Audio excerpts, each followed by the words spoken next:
I was 36 years old when I went to the moon. I landed on the moon. I think all of the Apollo astronauts, at some degree or other, had this problem. If I tell you that on the moon, humans didn't just find rocks, dust, and craters, but also something that was deliberately hidden from the eyes of the world, would you believe it? For years, we were told that the Apollo missions were simply stories of scientific success. Humans went to the moon, brought back samples, took photographs, and that's where the story ended. But was everything really that simple?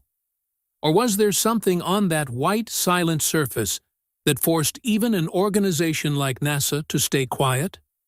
Just imagine, what if something was found on the moon that wasn't supposed to be there? Something whose pictures were taken, reports were sent, but then it disappeared from the records? That wouldn't just mean a mystery, but possibly the biggest hidden truth in human history. And the most surprising part is that at the center of this story is not an ordinary person, but the very man who walked on the moon himself, Charles Duke.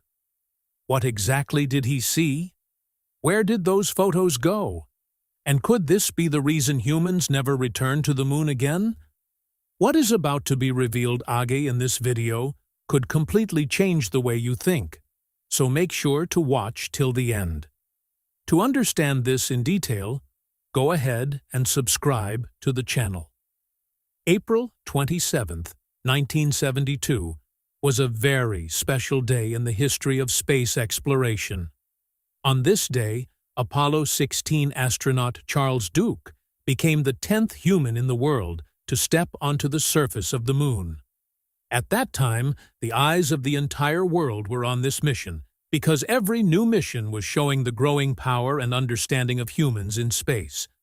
Charles Duke and his mission commander John Young not only made history by landing on the moon, but also carried out several tasks that were considered highly advanced for that time. During this mission, both astronauts spent more than 20 hours on the moon's surface in total. This was not a small amount of time, because working on the moon is not easy. There is no air, no normal temperature, and every step has to be taken carefully. Despite this, they performed 3 separate moonwalks, and each time they explored new areas. They also used the lunar rover, which allowed them to travel farther and cover more ground. The most special part was that during this mission, they collected around 211 pounds, or about 95 kilograms, of rock and soil samples. These were not just ordinary stones, but keys to understanding the history of the moon. Scientists studied these samples for years, and even today they are used in research. Along with this, they took thousands of photographs, creating a detailed record of the moon's surface. NASA declared this mission completely successful. There were no major problems, no emergency situations. Everything went according to plan. At that time, this mission was considered one of humanity's greatest achievements. The whole world saw it as another victory, as if humans were slowly conquering space. But this is where the part of the story begins that has still not fully come out. But the real story starts from here. What we were told was only half the truth, and what was hidden is what makes this entire mission the most mysterious. For the past 50 years, Apollo 16 has been presented as a perfect mission. Everything went right. All experiments were completed, and the astronauts returned safely. The story ends there. But if everything was truly that clear, then why are some questions related to this mission still unanswered, even after so many years? The biggest question is, where did those photos go? According to Charles Duke, he and John Young saw certain things on the moon, and photographs of them were also taken. But when they returned to Earth and the mission photos were reviewed, there was no record of those specific images. They were told that the photos were kept for technical analysis, or that there had been some technical issue with them, But years passed, decades went by, and those photos were never made public. This is where the doubt becomes deeper. Because if it had been a normal technical mistake, an agency like NASA would have fixed it and released the images. But here, the situation seems different.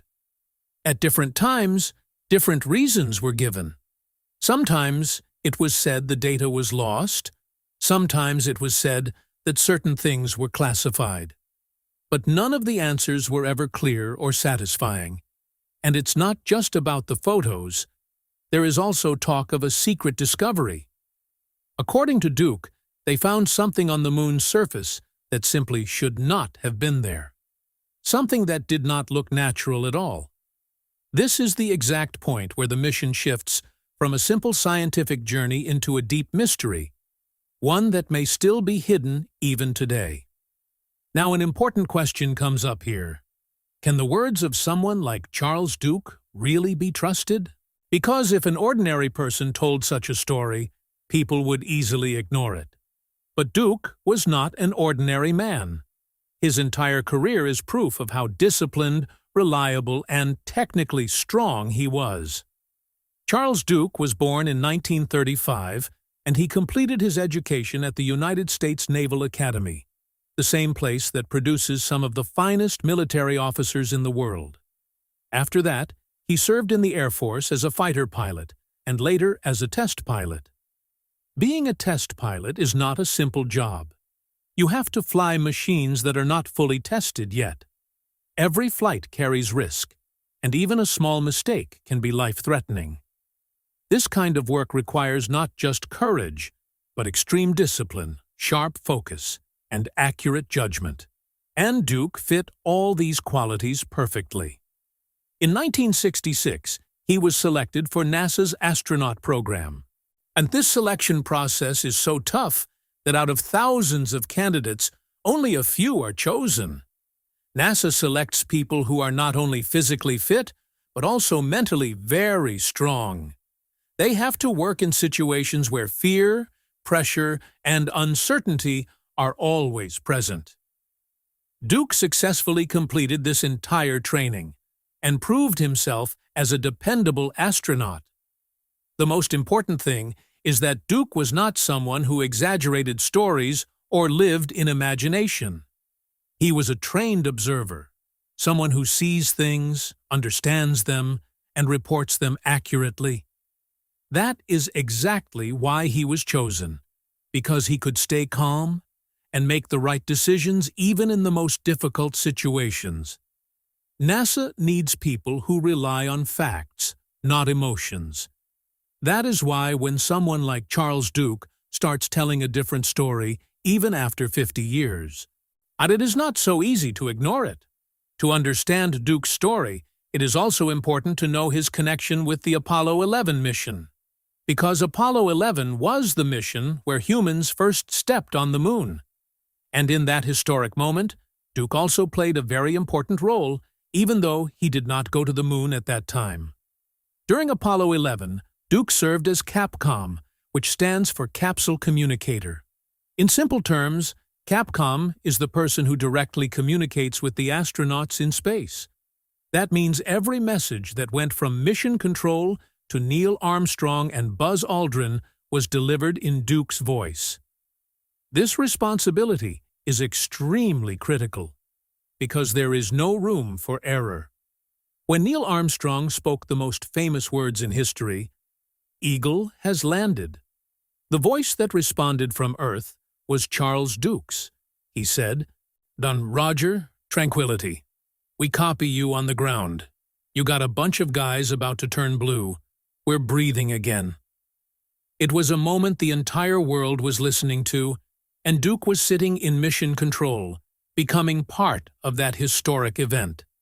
This clearly shows that Duke was not just an ordinary astronaut, but one of the most important parts of the Apollo program. He was involved from the beginning, when humans first landed on the moon, and also when the Apollo program was nearing its end. Now, let's understand the real setup of the Apollo 16 mission, because this is where the story slowly starts getting deeper. There were 3 astronauts in this mission. Mission Commander John Young, Command Module Pilot Ken Mattingly, and Lunar Module Pilot Charles Duke. Each of them had a specific role, and together they were responsible for making this mission successful. John Young was the leader of this mission. He had already been to space before and was counted among NASA's most experienced astronauts. His job was to safely land the lunar module on the moon's surface and guide the entire mission in the right direction. On the other side, Ken Mattingly had a slightly different role.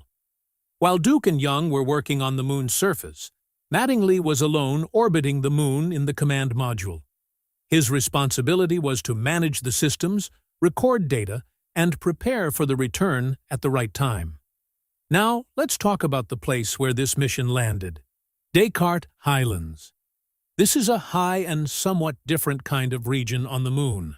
Our scientists believed that this area could be very important for understanding the moon's history. The rocks and soil here might be different from other regions, which could help reveal how the moon was formed and how it changed over time. There was a special reason behind choosing this area. Earlier missions mostly landed on flat and easier surfaces, but Apollo 16's goal was to explore a more challenging terrain. Descartes Highlands was elevated. The ground was rough, and working there was not easy.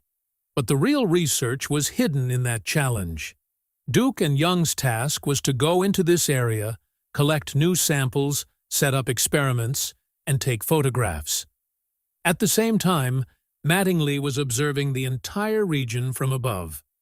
Overall, this mission was not just a landing, but a deep scientific exploration. Everything was carefully planned. But perhaps no one had imagined that at this very place, they might see something that could completely change the direction of the mission. Now, if we talk about the most important part of the Apollo 16 mission, it was their EVA, extravehicular activity, which we simply call a moonwalk. This was the time when Charles Duke and John Young were directly working on the moon's surface. In this mission, they performed 3 moonwalks in total, which itself was a major achievement.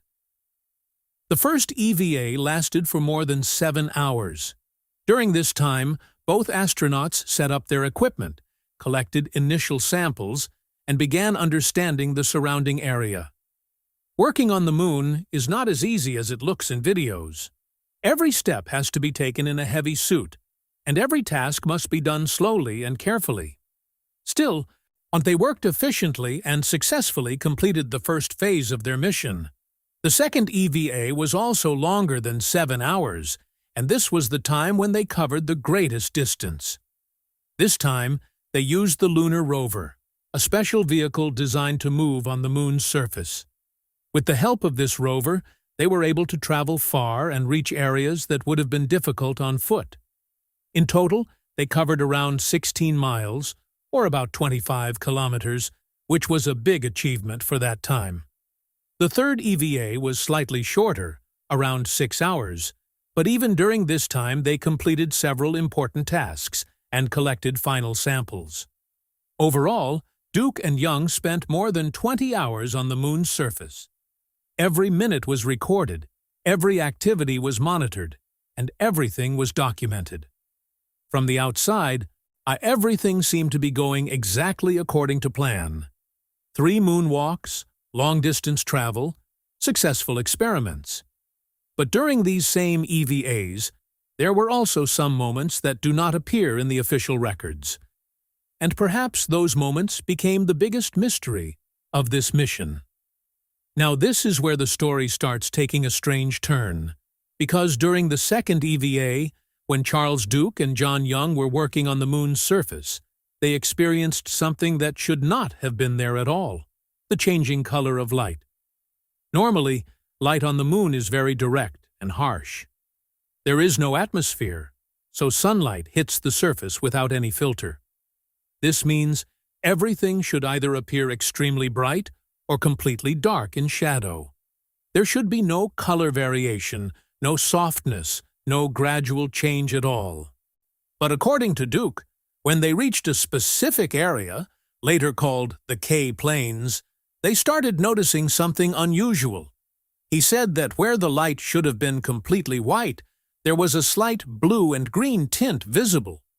It wasn't a very strong color, but very subtle, as if someone had mixed a little color into the light. At first, he thought it might be an illusion of his eyes, or maybe something caused by his helmet visor. But when he asked John Young about it, Young said the same thing. He could also see that slight blue and green tone. This means it wasn't just one person's perception. Both of them were seeing the same thing. They immediately reported this observation to Mission Control in Houston. But surprisingly, there was no clear response from there. No explanation was given, and there wasn't much discussion about it either. They were simply told to continue with their planned activities. This is where the question begins. If this had been something normal, NASA would have definitely tried to explain it. But nothing like that happened. And this was the first sign that maybe everything on the moon was not as simple as we had always been told. Now, if the first strange incident was related to light, the second one was even more surprising. Sound. Because hearing sound on the moon is almost impossible. There is no atmosphere there, which means there is no air. And we all know that sound needs a medium, like air, to travel. Without air, sound simply cannot move. That's why astronauts on the moon can only hear sounds coming from inside their suits or through radio communication. But according to Charles Duke, and in the same area where they saw the change in light, they experienced something even stranger. He said that inside his helmet, he started hearing certain sounds that had no clear source. These were not clear words, nor a human voice. Instead, they were unusual types of sounds, like a faint echo, some rhythmic tones, almost like a kind of music. At first, he thought it might be a glitch in their communication system. But when he asked John Young, he said he was also hearing strange sounds. So again, this wasn't just one person's experience. Both astronauts were experiencing the same thing. They immediately informed Houston about this as well. But once again, the same thing happened. No clear explanation was given, and not many questions were asked. They were simply told to focus on their mission and keep moving forward. Now the real question is, if sound is not even possible there, then what exactly were they hearing?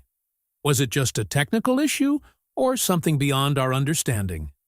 This question makes the mission even more mysterious. Now the third incident was a bit different, and perhaps the most disturbing of all, because this wasn't about something outside, but about their own experience. During the second EVA, Charles Duke felt something very strange. Time did not seem to be moving normally.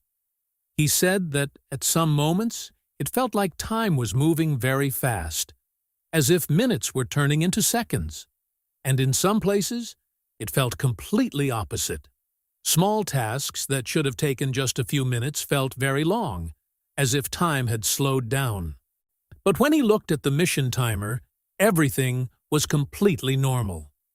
According to the clock, time was moving correctly, but his personal experience was telling a completely different story. This didn't happen just once. It kept happening to him repeatedly for some time, and that's what started making him feel slightly uncomfortable from the inside. Because for a trained astronaut, it's not easy to doubt your own senses. But what was even stranger was another feeling that Duke kept experiencing again and again, as if someone was watching him. He clearly said that it wasn't a direct fear, and there was no visible danger, but still there was a strong feeling that they were not alone, as if some unseen presence was observing their every move. He didn't talk much about this openly at that time, but later in interviews he did mention it.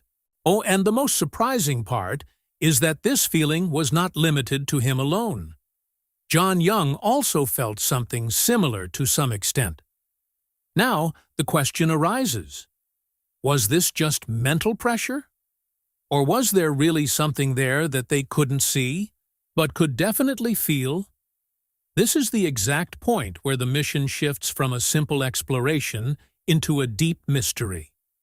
Now, the biggest and most shocking part of the story begins here. Because all the strange events that Duke and John Young were experiencing, the changing light, the strange sounds, the unusual sense of time, were all happening in the same area. And during this time, their eyes fell on something that changed this entire mission forever. During the second EVA, while they were moving around the K Plains area in the lunar rover, Charles Duke suddenly noticed something unusual on the distant horizon. At first, it just looked like a strange shape, something that appeared slightly different from the rest of the moon's surface. The moon's ground is usually rough, filled with craters, broken rocks, and irregular patterns. But what Duke saw had something different about it. He immediately signaled John Young, and both of them carefully looked in that direction. As they moved closer with the rover, their surprise kept increasing. It was not an ordinary rock. Its structure was far more regular, straight lines, clean edges, and a kind of symmetry that is rarely seen in natural formations. According to Duke, it looked like a wall-like structure about 100 meters long. It appeared as if large stones had been joined together in a specific way. Now it was not fully above the surface. Part of it was buried under the moon's soil, and only the upper portion was visible. This suggested that the actual structure could be even larger, with most of it hidden beneath the ground. The most surprising thing was the shape and texture of those stones. They did not look like the surrounding rocks. Their color was slightly darker, the surface was smoother, and the edges were so sharp that it was hard to believe they were formed naturally. Some of the stones looked as if they had been perfectly fitted together, almost like engineered construction. Finding such geometry on the moon is considered almost impossible. There is no water, no air, and no natural process that could cut and arrange stones like this. Natural rocks are always somewhat random, but what they were seeing looked like a planned structure, as if it had been deliberately built by someone. Duke and Young came as close as about 50 meters to that structure. They observed it carefully, examined it from different angles, and reported everything they were seeing to Mission Control. In that moment, they realized that they were standing in front of something extremely significant, something that, if proven true, could completely change the direction of human history. But the real shock came when they reported this discovery to Houston, the Mission Control. Normally, whenever astronauts see something new or unusual, Mission Control gets excited. Questions are asked, and they try to gather more information. But what happened here was completely the opposite. The moment Duke and John Young described that strange structure, there was sudden silence on the radio. Not just for a few seconds, but for several minutes, there was no response at all. In a space mission, this is highly unusual, because maintaining communication every second is critical. But at that moment, it felt as if Houston had gone silent on purpose. According to Duke, this silence felt very strange to him. He called again, repeated his observation, but still there was no immediate response. And when a reply finally came, it was different. It was not the familiar Capcom voice they had been speaking to continuously. Instead, it was someone else, possibly a senior official, who was speaking very carefully, choosing words with great caution. And the instructions they received were even more surprising. They were clearly told, "Continue your planned EVA activities. Do not go any closer to that structure. If possible, take photographs from your current position and then immediately move to your next sample site." No questions were asked, no excitement was shown, and no real attempt was made to understand the discovery. Now think about it. If this had truly been just a normal rock, NASA would have definitely asked them to examine it more closely. But here, the opposite was happening. They were being told to stay away. This was not just an instruction, but almost a restriction. Duke and John Young followed the orders because they were trained military pilots. But at that very moment, a doubt settled in Duke's mind. Did Houston already know what was there? Was this not something new for them? This reaction makes the entire story even more mysterious, because sometimes silence says more than any answer ever could. And now the biggest and strongest part of this entire story is those photographs that were taken, but never shown to the world. According to Charles Duke, he and John Young took several pictures of that strange structure. These were not casual photos, but proper documentation, captured from different angles and distances, so that scientists could later study them in detail. At first, everything seemed normal, but the real twist came after they returned to Earth. When the post-mission photo review began, Duke himself saw those images in the contact sheets. So at that point, everything was clear. The photos existed. But when the final official archive was prepared, those specific images were missing. Whenever he asked about it, he received different answers each time. Sometimes it was called a technical issue, sometimes a data processing problem, and sometimes he was simply told that certain things were classified. Now think about it. Within an agency like NASA, something this important does not just disappear by accident. Every piece of data has backups. Every photo is stored in multiple places. So, if those images were truly taken, their disappearance feels less like a mistake and more like a decision. This is where the idea of control and fear begins to appear. If those photos really showed an artificial structure, it would mean that our entire understanding of history, science, and humanity's place in the universe would be questioned. Maybe that is why it was considered easier to control that information rather than make it public. According to Duke, the end of the Apollo program may not have been only because of money, but also because of a deeper fear that if exploration continued, more such truths might come out, and hiding them would become impossible. So the easiest path was chosen: make the photos disappear, classify the information, and end the story right there. If you enjoy mysterious and truth-based stories like this, then subscribe to the channel right now, like the video, and stay connected with us for every new revelation.